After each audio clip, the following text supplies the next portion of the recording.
ইতিহাসের সাক্ষী।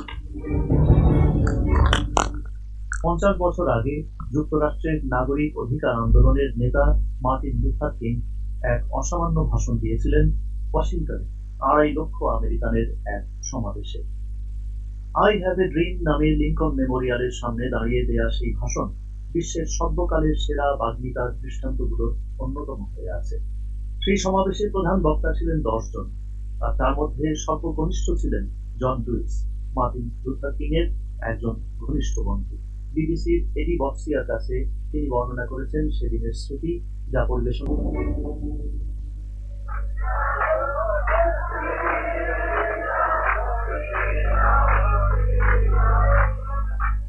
It's August the 28th, 1963. 1963 সালের 23শে আগস্ট আলাবামা রাজ্যের নাগরিক অধিকার আন্দোলনকারী জন লুইস সেদিন ওয়াশিংটন শহরের কেন্দ্রস্থলে এক বিশাল মিছিলের পূর্বভাগে We came up to Capitol Hill, came down Constitution Avenue, and we looked toward Union Station, and we saw hundreds and thousands of people. আমরা ক্যাপিটাল হিলে পৌঁছালাম, এগিয়ে গেলাম কনস্টিটিউশন অ্যাভিনিউ ধরে। সেখান থেকে ইউনিয়ন স্টেশনের দিকে তাকিয়ে দেখলাম লক্ষ মানুষ হেঁটে চলেছে। সেই মিছিলে আমাদের নেতৃত্ব দেওয়ার কথা, কিন্তু দেখলাম মানুষ তার আগেই মিছিল শুরু করে দিয়েছে। আমার মনে হলো আসলে মানুষই এগিয়ে চলেছে, আমাদেরকেই তাদের সাথে যোগ দিতে হবে। আক্ষরিক অর্থে এটা ছিল এক জনসমুদ্র, এবং তারা যেন লিঙ্কন মেমোরিয়ালের দিকে আমাদেরকে ঠেলে নিয়ে যাচ্ছিল।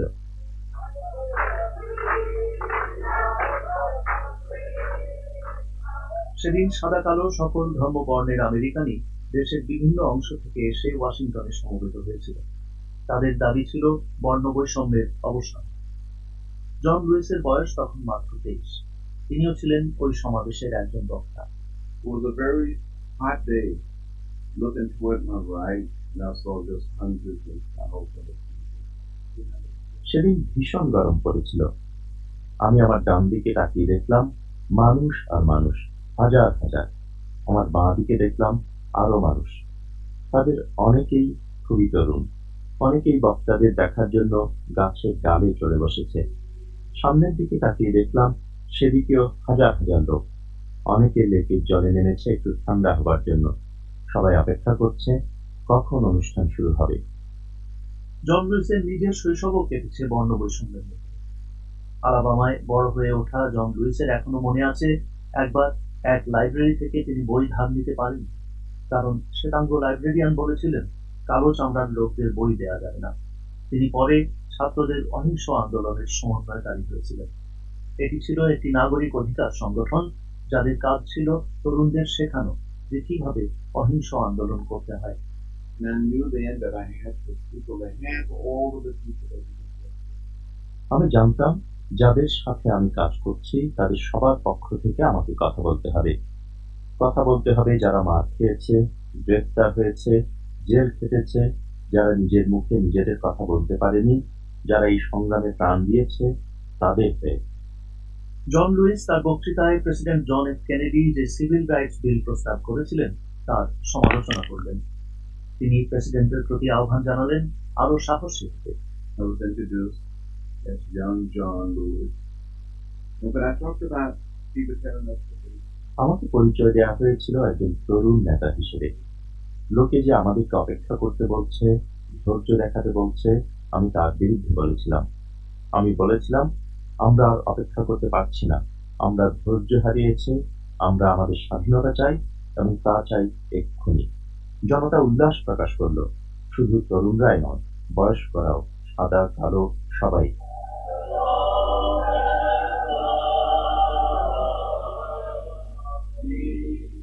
ওয়াশিংটনের দিকে এই পদযাত্রার আগে আমেরিকায় ঘন ঘন সহিংস ঘটনা ঘটছিল। আলাবামায় বিক্ষোভরত স্কুল ছাত্রদের উপরে পুলিশ কুকুর আর লাঠি নিয়ে আক্রমণ চালিয়েছিল। একটি বিক্ষোভে নেতৃত্ব দেওয়ার সময় আলাবামার পুলিশের পিটুনিতে জন লুইসের মাথা ফেটে গিয়েছিল। সেই দাগ আজও তার মাথায় রয়ে গেছে, কিন্তু তিনি কখনো পাল্টা আক্রমণ করেননি। you come to that point where you are able to accept the blows and even accept the possibility of that. তখন আমরা এমন একটা পর্যায়ে চলে এসেছি যে আমরা এই মাঠ পাটা মেনে নিয়েছি, এমনকি মৃত্যুর সম্ভাবনাও মেনে নিয়েছি। সেদিন আমাকে যখন পিটিয়ে রক্তাক্ত করে ফেলা হলো, আমি জ্ঞান হারিয়ে ফেলেছিলাম। আমার মনে হয়েছিল আমি মারা যাচ্ছি। এটাই আমার শেষ অহিংস আন্দোলন।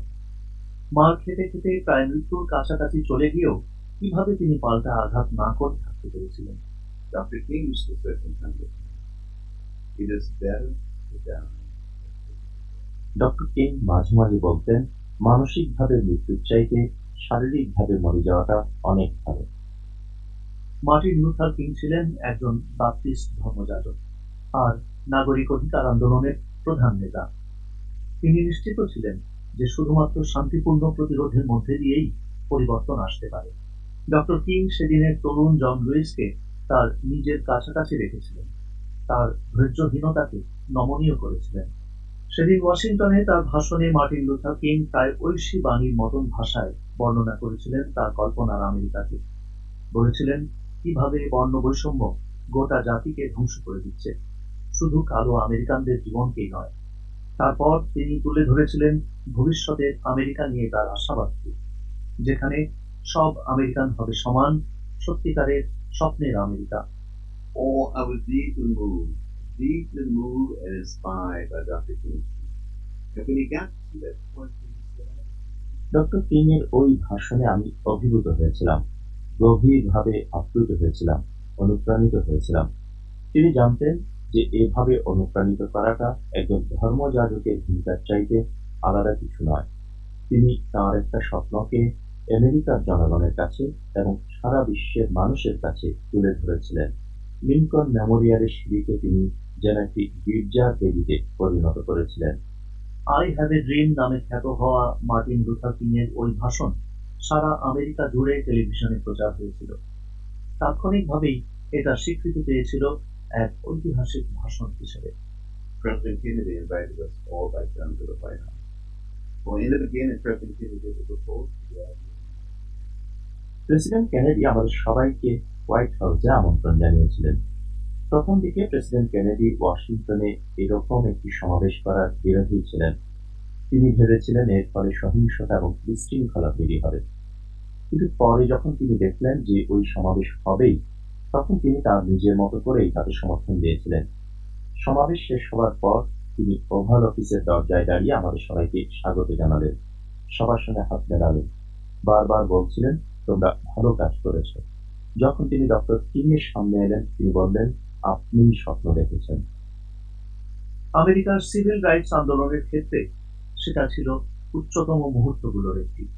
ডক্টর কিং এর স্বপ্নের আমেরিকার সেই রূপকল্প সেই দেশেই শুধু নয়, তার বাইরেও মানুষের মনে গভীর রেখাপাত করেছিল।